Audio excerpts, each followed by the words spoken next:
after I was married and I had moved to New York. Was when I was like, oh, I'm a designer and I actually have a label. You know, in those days, like I was like, I want to be Sunit Verma. You know, I had like, I used to love him. For me, I joke about this sometimes that I have 2 or 3 friends who are much younger than me and makes me feel like Karan Johar because I keep myself young. But in New York, when you were doing all of this and you're, brand building and stuff, and then you decide to move back. It was very emotional for me, of course, to see you go, but it was very emotional for you because it's a huge brand change, right? It's like you twisted around your way and now you have PS brides around the world because you do trunk shows around the world. Trunk show, which is another concept which I have loved, which is come, it's gone, it's done its bit. You know, like trunk shows originally, like when we studied in fashion, it was like you were dragging this trunk, open the trunk, sell, and then move on, right? And now you have that, but now in a much cooler, better space. And you're doing it again this summer. Right? How many cities? In June, we're doing New York, New Jersey, Long Island. Maybe Chicago. But see, this is what I'm saying. Like the fact that you were, over these years, instead of saying, now listen, I had a store once in a while. What now? Now I'm in Bombay. Instead of doing that, you know, you took that business and be like, you know what, I want to keep in touch with those girls. I want to keep in touch with those families. And your visibility is, I mean, a lot of designers have now gone and done that. A lot of them. And we know them. They stalk our Instagram page and I'm sure they do. I am sure they do. And that's all the word we're going to have on it. But I'm just saying that the fact that they do, but this is what it is. You cannot duplicate someone's style. You just cannot. I can wear the same shirt as you, but I cannot wear the same shirt as you. I know what you mean. You know what I mean? You hit the nail on the head. And this is what it is. So I feel like you have to have that eye, you have to have that perception, that vision, which you did. And I think that's really cool. Coming back to Bombay, when you brought your band back to Bombay, the growth that you've seen here, I want you to tell me a little bit about the brides here versus the brides of New York, or, you know, stark differences, things that they get right and we get wrong, and vice versa. So, you know, when I moved to New York, I had a brand in India at that point of time. I hadn't thought it through. As I told you, young person in love, getting married, no idea what I'm doing. And then I'm like, oops, I got married and I had a career. So I didn't want to just sit around and be a housewife. And, you know, there used to be days where, as you know, everyone in those days would not even, there's no phone calls in America, which these people don't understand. Now everything is on WhatsApp, but when everything was on email. So I wouldn't like speak all day long. So in the evening, my voice would come out like croaking. Because I hadn't spoken to anyone all day. I was like, I can't continue to do this.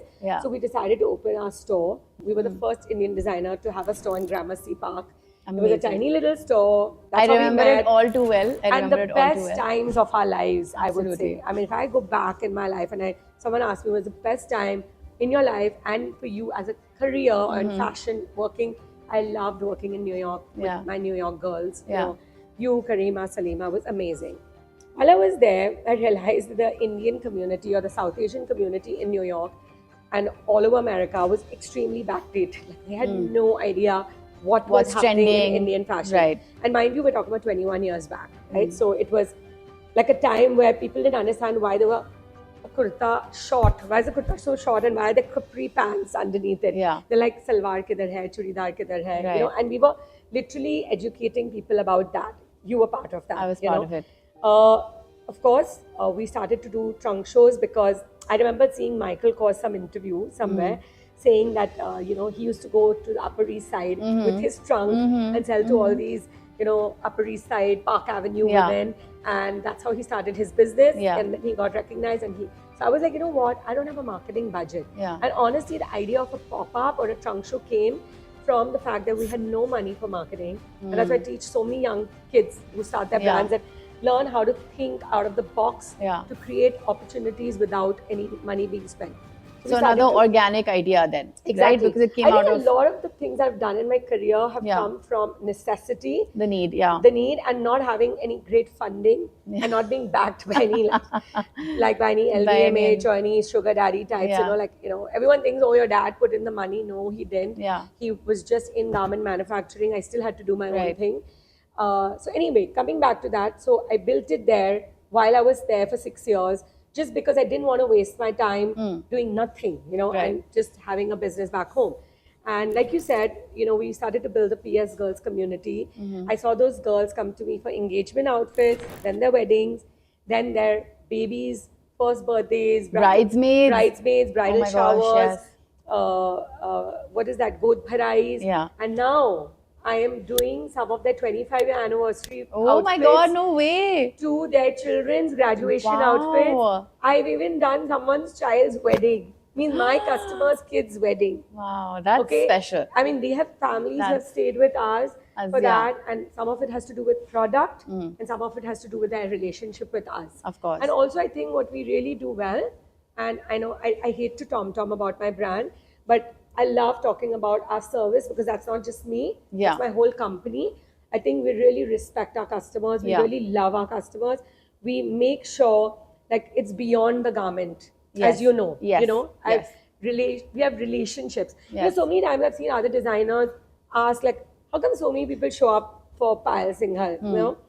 Because I don't treat them like commodities. We actually have real relationships with each of our, I want to butt in and say a story here. Please do. This is again back to New York. Again, one of those things where I showed up a little bit late for work. Sorry, Payal. Many of those Saturday nights. Keep the story private. So I just remember like the story is two-sided because number one, I remember this customer and her lehenga had come in and, I had made the mistake. It was completely my mistake in measuring her. And so it came in very tight. Okay. And as you know, that time things were going back to Bombay to get altered. Some things we were giving to that Asian family. So it was a huge problem if something went wrong because that means extra shipping and all that. Anyway, so she comes in and it's tight for her and it's my fault. And I remember talking to you and I was stressed beyond belief because I know how hard it was. I was watching you working hard, running this business, making it work. I was like, shoot, man, this is going to go back to Bombay and now I don't know if it's going to come out of my paycheck. What's going to happen to me? And you just sat there and you told me, Pinks, it's okay. It's just clothes. You need to calm down. It's honestly, it's not a contrived or it's not a thought about that, I will do it. I forgot only that I was doing it for sustainability or I'm doing it to win a customer.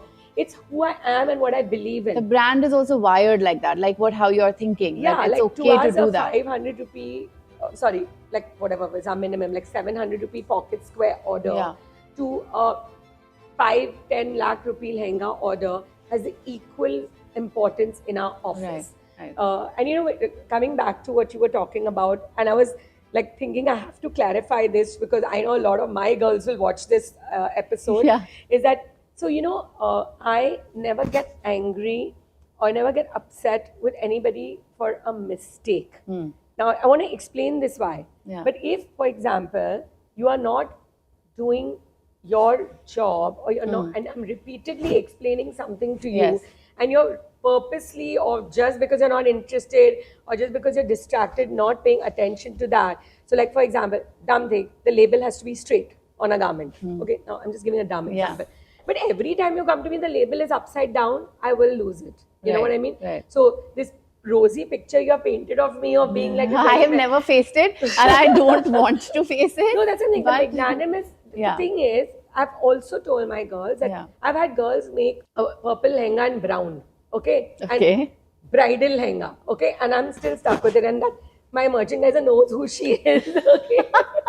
I think I also know who she is. I have not yelled for that. But I mean, if you're going to come and if a person's shoulder is 15 and you're going to write 18, that is like you're not listening to this thing. So there is a difference in what I perceive as some. I am a perfectionist. I am hard on myself, which is why I'm hard on my girls. I expect. But when they get stressed in my office, I call them in and I'm like, listen, just because I'm a hard taskmaster to get things correct, because I care about the customer. You see, it's not so much about me. Today, you have bought an outfit at whatever price point for an important thing. Even if it's a birthday lunch, even if it's a wedding, whatever.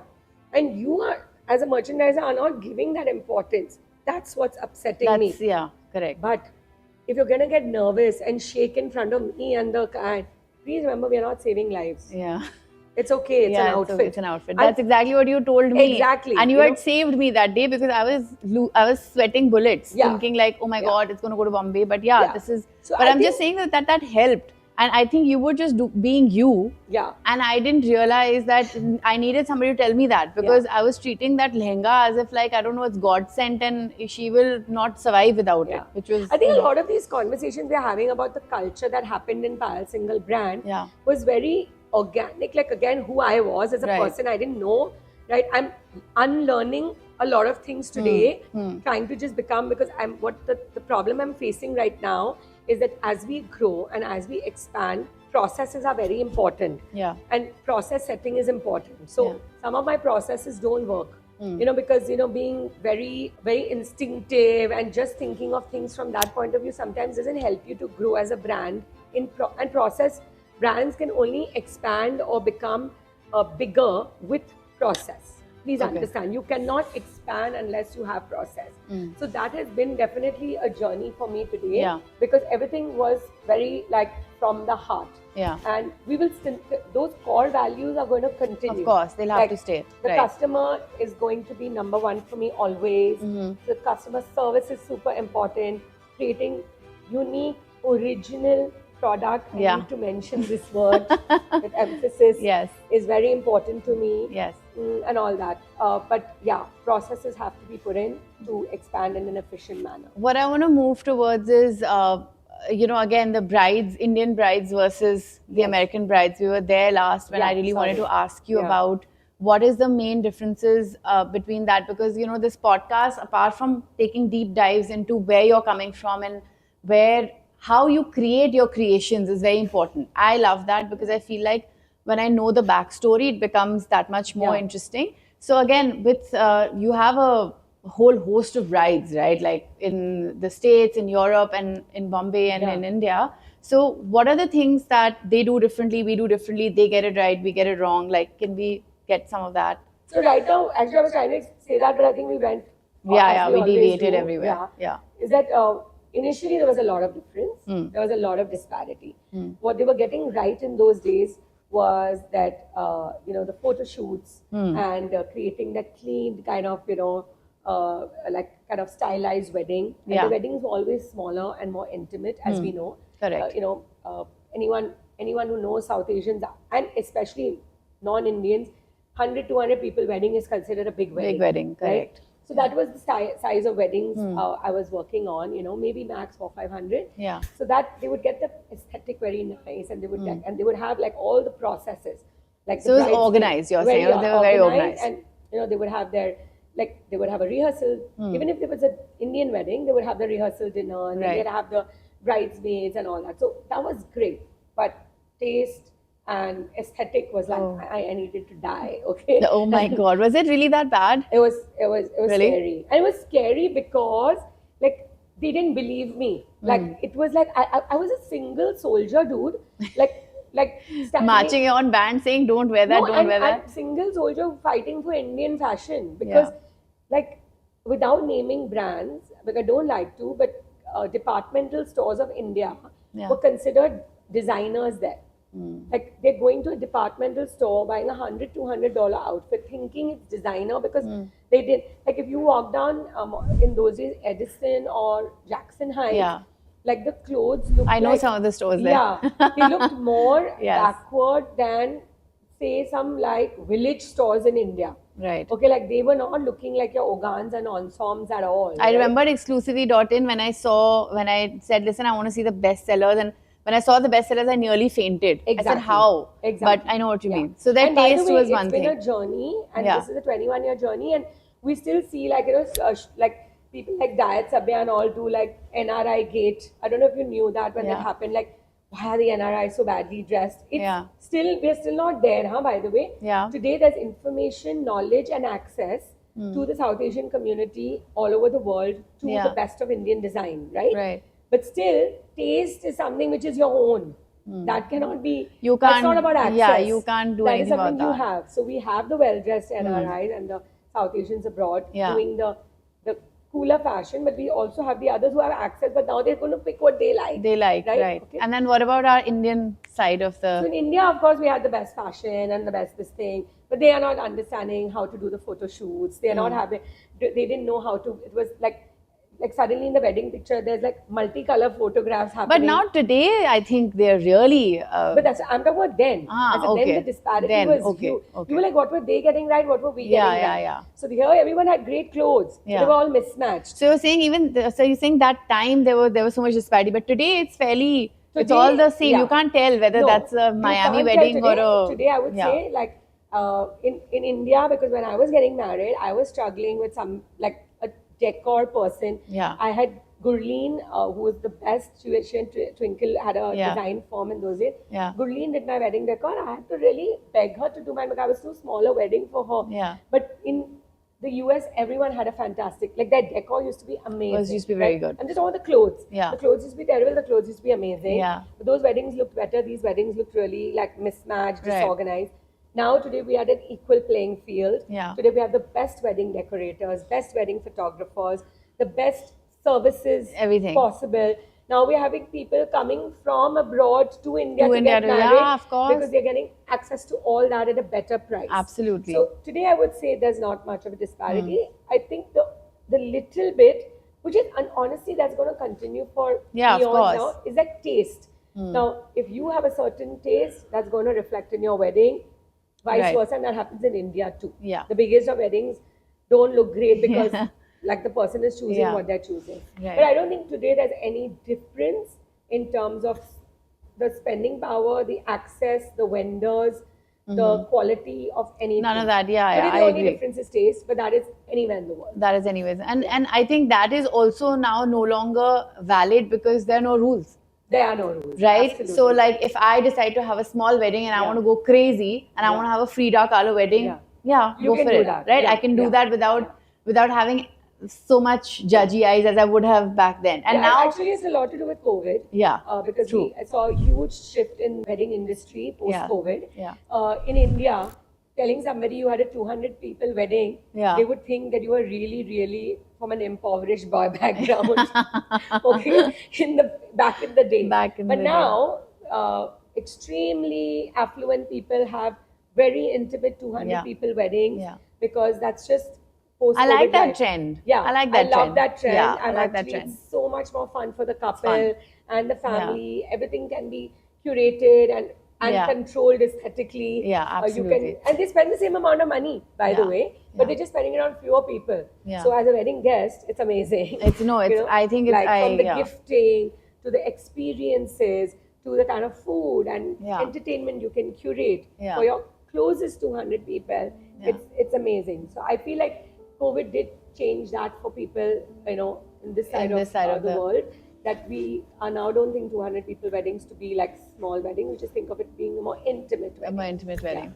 Tell me, some of the funniest things brides we can open this up to celebrities or whatever, something funniest requests that you've received from them. Like, for example, you can see that she's ordering something or she's asking for something not, to your aesthetic or whatever, but you've had to do it.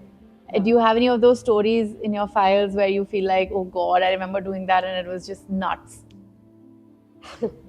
So some are good. I don't judge. Yeah. I really don't judge. But Yeah. like once I had to make a matching outfit for her dog.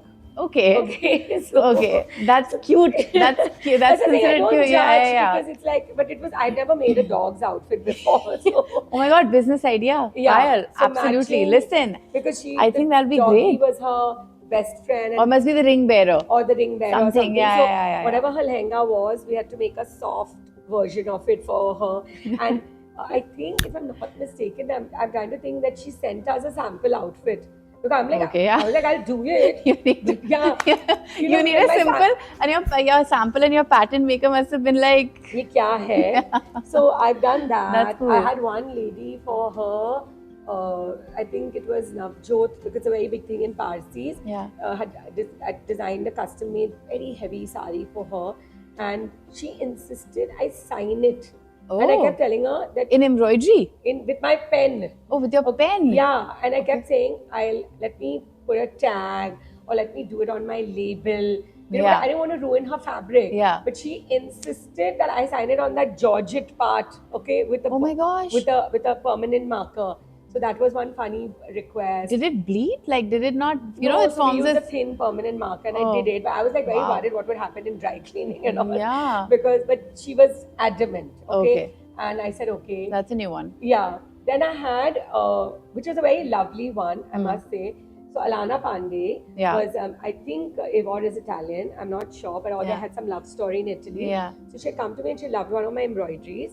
And she said, I want you to do this custom sharara. We're having an Italian bazaar themed haldi ceremony and all that. And I wanted to include some Italian themes in the embroidery. So for Okay. the first time, I put lemons and grapes. Did you? Yes. I saw her sharara. Yes. It made like Yeah. so many covers of so many magazines and Yes, whatnot. It was yes. a very. So there is Yeah. the lemon chiloka lemon. Oh. Amalfi Coast lemon is on it. Okay, I didn't We notice had that. bunches of grapes. We added a little evil eye for Nazar. So we did, and then after that, so many brides have come. Like one girl said, my fiance proposed in Venice, so we added a gondola Oh, wow. to it. So we have, these are things which make the bride or the bridegroom feel Yeah. connected to that because it's their story to tell. Yeah. So I have absolutely no problem doing it. I mean, honestly, what more than the request, what's been really amazing is some of the cross-cultural weddings I ended up doing while living in New York. Those are actually Yeah. really the Like I remember coolest one ones. Yeah. African-American couple coming to me and first only the bride was coming and then choosing her outfit and all Yeah. that. And I thought maybe she's marrying an Indian guy. Yeah. Like, or maybe It's a she's safe assumption. yeah, and Yeah. or maybe she's half Indian. That's Right. what I thought because we Right. have so many of Yeah. them. We met in Yeah. New York. So I remember halfway through her outfit, ordering and trial and all that. I'm like, oh, so who's Indian? She's like, nobody. Nobody. I was like, me? I think we're all African. Oh. I said, so how come you're all wearing Indian? She's like, I just love India. And Love I'm having colours. an Indian Oh. theme wedding. So The whole theme? the whole wedding was Oh, Indian wow. themed. Oh, Okay. wow. I've done so many funny things for Salima's wedding. We did something called Wedding in a Box where she was like, I want all the decor from India. So all I did was we did the table mats and the wedding favors. And so we had suddenly this touch, and she was marrying someone who was Iranian. So it was Yeah. like we wanted to have like a little bit of both worlds. So we had all these things come in flying from India. Yeah. And I did the decor and the bridesmaids' wow. gifts and the giveaways. So it was like a wedding in a box. And we were like, we actually thought about it as one of the things to do in One of the the ideas, yeah. idea in the bridal store. Yeah. So I'll tell you what happened while I was in New York. We had real life experiences which shaped our thinking to I agree. understand that the world is so much wider than what we are thinking Right. of the wedding space in India. Yeah. And I think that's from where I kind of learned. And requests are, to me, no request is weird. I know that. I Yeah. know that So- because I feel like at your brand, the possibilities are just endless. Which is a The catch. best requests come but- from you. You know that. So I always, never will I buy like what has been put in the store. I'll always add something, Yeah. you know that. But I was saying that, for your brand, like you guys never, first of all, you never say no. That's one.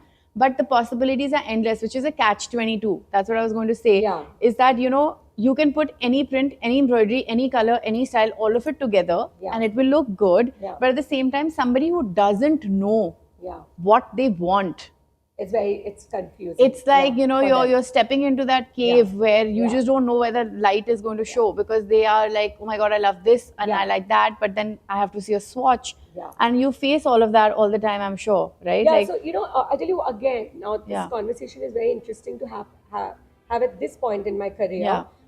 It's hindered our growth, okay? Because like we keep having these conversations in office that we are doing so much customization, we say no to nobody. Right. Everybody with the sar pe chada rakha that's hai. why it's a catch-22 because Yeah. you have so to. like if we don't streamline the operations, we're Yeah. not able to.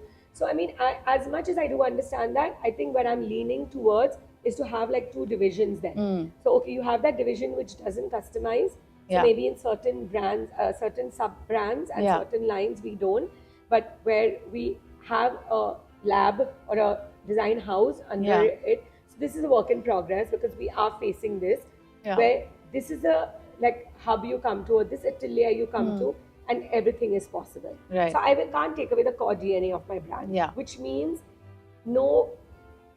nobody leaves disappointed from my store. And I see a lot of big designers who don't. And Who you know, don't. if you look at it Yeah. internationally also, it's not like you can walk into a store and there's you're buying something $10,000 plus or whatever, that say I want to tweak this and I want to tweak that. Yeah, and probably even then you can't. Even then you can't. Yeah. Maybe it's like above $30,000. Right.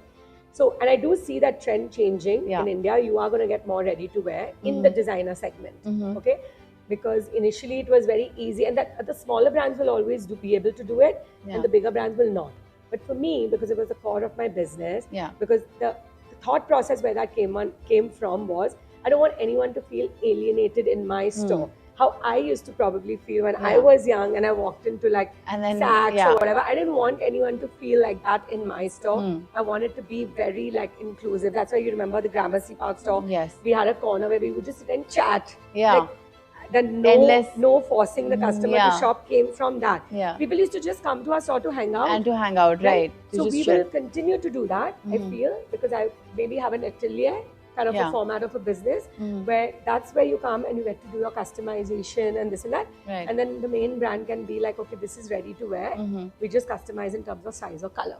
So we will kind of do that, because at scaling up level, it's difficult. Right. But at intention level, I still want You to still want to do that. So, but you also have the PS Pret coming up, which is great, right? So PS Pret is there. It exists. It's more print heavy. Yeah. We're going to have PS coming out. Okay, you're going to have PS coming out. A Western occasion well Okay. Yeah. Okay. And that we're very excited about. We're going to launch that in I'm August. really looking forward to that. I want to sit in on all the reviews of that. You are the boss of that line. So it's like I love the concept of any designer who's got as much coverage as you to do something like a PS, like a PS Pret, because I think that's very close to my heart. Yeah. I feel like it just suddenly brings the brand accessibility to the masses. And I feel that's where the business is, really, right? Because like this atelier that you're talking about, I mean, that girl will have to take out hours to come, dedicate her time to that, and, you know, pay for it through her pocket. Yes. But PS Pret, PS would be something that you will walk on the streets and see people wearing it and feel that, you know, I think so we launched PS Pret during COVID, right? Because we did feel like, you know, we wanted people to have stuff that they could just easily access.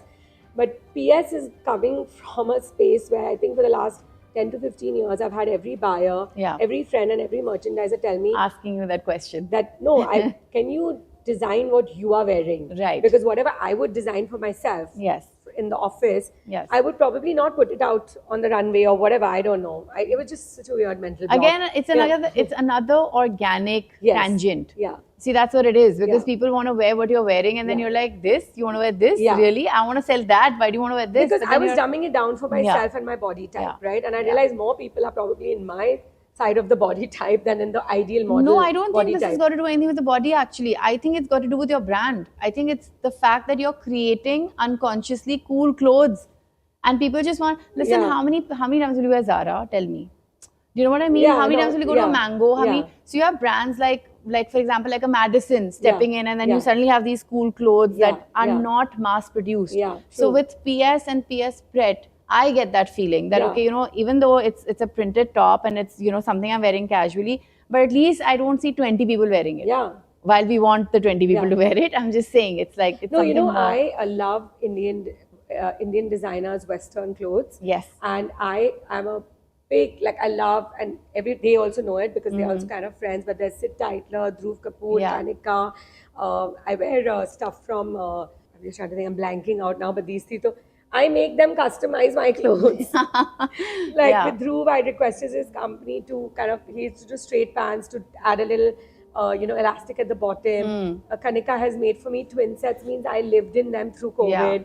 Sid, I love his stuff, and I'll be like, okay, make it to my body type. So I clearly was putting in my input for my body type and was creating. So, and I think there's Indian design, and honestly, you know, we shop all over the world, and honestly, there's some great labels out there making Western clothes.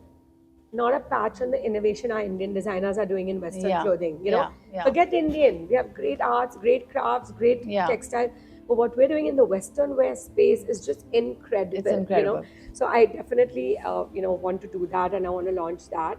Yeah. So, okay, Payal, so I have all these questions, right, built up. Like, we've had endless conversations, but now I have a podcast. Yes. So in this podcast, I want that we address those questions, and I want not only the viewers to learn from them, but I also want, like, I know your viewpoint may have evolved. So that'll be great to know. But like, first off, I want to ask you industry norms that you have been breaking, rules that you have not been following. I want to know those. Yeah. Why did you break them? Why was it important? And how did they help you grow? So the first biggest rule I broke was that now when you start a brand or a career, you usually go to fashion school, then you kind of do a job or an internship, train with another designer. Yeah. This is world The over. regular, It's a right. norm. And then after a few years, you kind of start your label. You usually start your label by doing fashion week, and then you open a store. Okay. A fashion week, then you supply to multi-brand stores, and then you open a store. I just opened my store in 1999. You're just like, I don't want to go through that entire thing. Okay. I remember when young interns used to come to me. Oh my gosh. I would tell them, don't do what I did. Okay. Because I had to learn on the job. It took me 8-10 years to cover up that, I'm telling you, I was so like, when you're young, you are honestly fearless. That's true. So I just did it. I missed like 6 steps, and I started with not one. By the time I got married in 2003, I had 3 stores in Bombay. Oh my gosh. And but then now in 2025, will you give that same advice to somebody who's looking out there? No, absolutely not. So even 1-2 years after I had done what I did, Yeah. and then I started to learn things on the job, Yeah. I was like, guys, there is a reason why people work under somebody else. I skipped that step. Skip that step. And some people took my advice, some didn't. I Right. had a designer who comes, she's a very sweet girl, I gave her that advice. She didn't listen. She started her own label. That's fine. Yeah. I'm just telling you that's my industry norm that I skip. Yeah. And the reason I'm nerdy, which you talked about earlier Yeah. today, is because I was such a brat in school. I thought studying was uncool. It's not cool. I never wanted to be known as a nerd and all that. And all that has come to bite me in the butt. So I now want to like be that geek who'll take every note, and every Instagram is like gospel truth for me. So I'm just saying sometimes it's, I did skip the norm, but there's a reason why that trajectory is important. Yeah. So, and tell me, like with so many emerging brands, right? I'm actually loving the time we're in. Absolutely. Because I feel like, there was a charm in going to the States and going to Europe and shopping there, right? And just being like, oh my God, I love this jacket, I love that. And I think now, over time, through social media, through all that exposure, thanks to all of that, now we're also going back to our roots. Yeah. A lot of people who are watching this, who are older than you and I also, are going to feel like, listen, this has been happening a very long time. We've been screaming these saris, these stuff. But what I'm saying is that now it has arrived. We are living in that moment where, the handicrafts are returning. Made by hand is a real compliment to your brand, and not something like, oh my God, I don't want this. Yeah. Right? True. Yeah. So saying that, like, I love watching every day some new brand on Instagram has come up. Yeah.